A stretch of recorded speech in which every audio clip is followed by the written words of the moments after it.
service des incendies, on combat évidemment les incendies, mais on s'occupe aussi de matières dangereuses et d'espaces clos, plus évidemment la prévention des incendies. On a 45 pompiers qui travaillent pour notre service.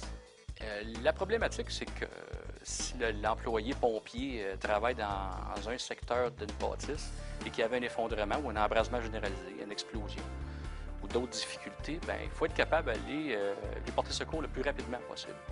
Pour faire ça, il faut savoir où est-ce qu'il est. Donc, avec l'ancienne méthode, c'est une méthode manuelle. C'est qu'on travaillait avec des aimants. C'est une table qui était conçue avec des aimants et des crayons qu'on efface et des feuilles. Imaginez-vous commencer à écrire parce qu'il fallait tout écrire sur une table de PC. Donc, si je viens ici, je peux écrire équipe 1, donc nommer peut-être un officier qui était M. Turnblom. J'avais pas le temps de tout écrire les membres de l'équipe parce qu'on est sur une intervention, il faut que ça soit rapide.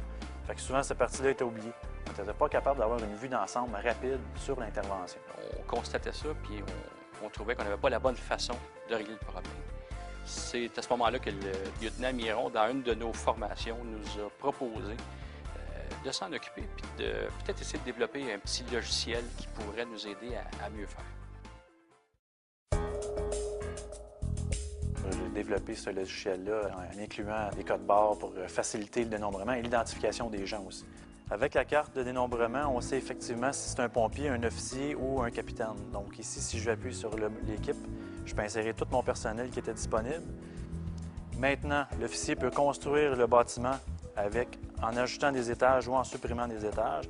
Donc je peux mettre un sous-sol, donc inférieur, et je peux ajouter aussi un étage supérieur. Tout ce qui me reste à faire, c'est de balancer mes équipes au secteur que j'ai besoin. Donc mon équipe 2, je vais l'envoyer sur mon toit et j'envoie mon équipe 1 au rez-de-chaussée. L'officier peut faire le tour du bâtiment et ajouter différents secteurs. Donc une cour arrière, on peut ajouter du gazon. Sur le côté, même chose, j'aurai du gazon, ici aussi. Et à l'avant, j'ai la rue principale qui passe. Donc je peux venir créer tous mes secteurs de cette façon. Au niveau du bâtiment, l'officier ou les pompiers qui sont à l'intérieur peuvent identifier et dire à l'officier commandant où sont les risques inhérents. Donc, si on demande l'entrée électrique, par exemple, le pompier pourrait me dire que l'entrée électrique est à l'est. En appliquant sur l'est, j'ai un point d'exclamation qui apparaît sur le bâtiment.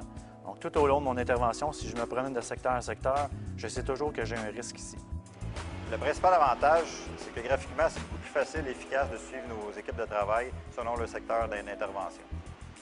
De plus, tous les secteurs, c'est chronométré automatiquement puisqu'il y a un chronomètre intégré. Donc, on peut savoir ça fait combien de temps que nos intervenants travaillent ou sont en période de repos.